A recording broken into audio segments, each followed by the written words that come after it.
FDLR has been integrated into the army, the Congolese army.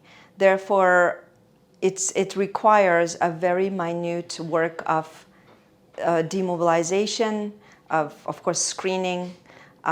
Currently, M23 is implementing an operation of some form of pacification or some form of disarmament of Wazalendo, FRDC, and FDLR.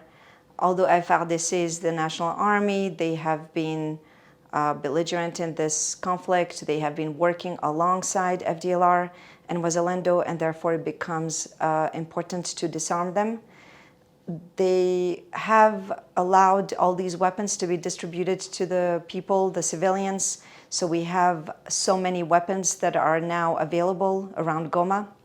And therefore, M23 is trying to first secure Goma civilians, residents, and around this area. And in order to do that, they do need to go into neighborhoods, and they also get called by the residents themselves saying, okay, we have had this attack last night, these people hold weapons. And so it is a huge work that needs to be done. And this operation has to last because we are finding more and more FDLR present there. And then, of course, we have these figures that are leaders of FDLR that are still operating, and therefore they also need to be targeted and found. I do want to remind that this was MONUSCO's job back in 2012, 2013. The Force Intervention Brigade was supposed to demobilize and disarm and repatriate FDLR, which they have not done. They neutralized M23, but not FDLR. So what M23 is doing now, all these years later, is to try to do that work, because FDLR is, among all, a source of conflict, a source of violence. They don't only commit violence against the Congolese Tutsi, but this genocide ideology is going to generalize, and they do different forms of coercion, whether it's through violence, but also through taxing. So what I'm trying to say is that it is a difficult task. M23 is definitely doing an important work here, and I've observed it in Masisi, where people can now safely return home. This is, again, what they say, this is what we see. We can see really peace in the Petit Masisi, Touro, Bwiza area, although there are still some pockets of attacks, some FDLR and Nyatura presence here and there, and there's less and less maybe over presence of M23, so the areas are being secured. Rubaya is another example where we have a presence of security. People feel more secure today, although we see less and less M23 needed in those areas. So you can see how it is a long process that will require participation of civilians to really fight against genocide ideology. And then I think all those families that have been living for 30 years in Congo, that have settled there, almost through settlement colonies, and that have been promoting this ideology, they also have to be handled. It could be through a return to Rwanda, or it could be through some kind of political education that fights against divisionism and genocide ideology. So let's hope that M23 will contribute in addressing this root cause of the conflict, which is the presence of FDLR, in my view. Genocide ideology, anti-Tutsi genocide ideology particularly, has been completely left unchecked in this region.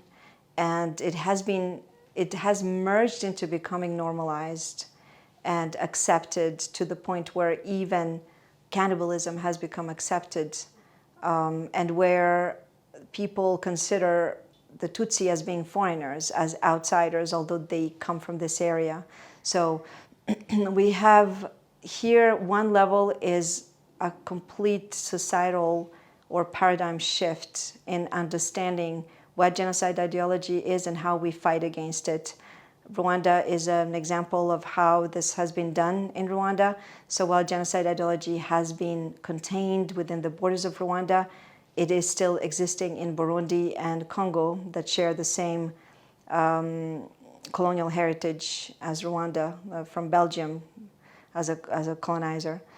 And therefore, there is, at this one level, to change the narrative is first we need to look at this political education, teaching people what divisionism is and why it's wrong, and to fight in their everyday lives. And it's even more complex in DRC because we don't just have Tutsi, Twa, and Hutu, but we have so many different backgrounds that need to live together, develop the country together.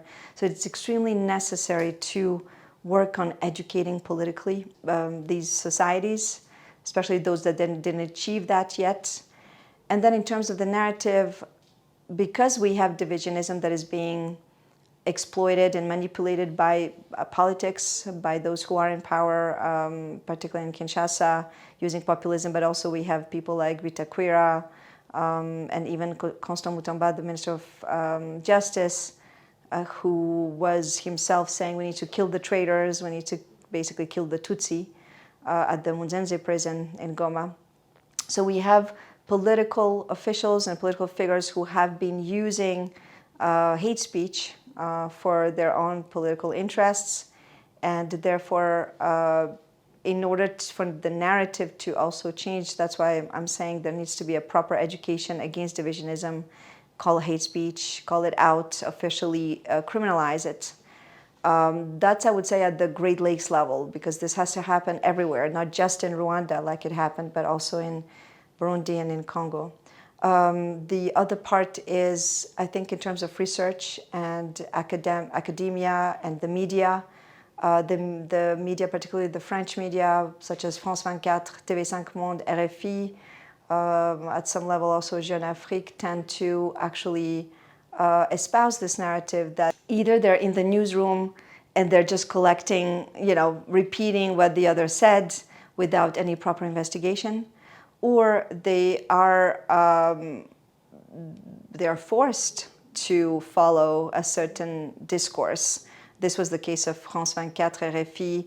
The DRC government has issued a warning where they have clearly said that these news outlets, these news platforms would not be able to operate if they don't basically repeat Kinshasa's propaganda. As you know, after my interview with Bertrand Bisimwa, Al Jazeera lost its accreditation, although I don't work for Al Jazeera. This was an opinion-based interview, so it was my interview that I published with Al Jazeera, but Al Jazeera was sanctioned following that interview, and other news platforms were warned of the same thing, which is why they're also promoting this propaganda.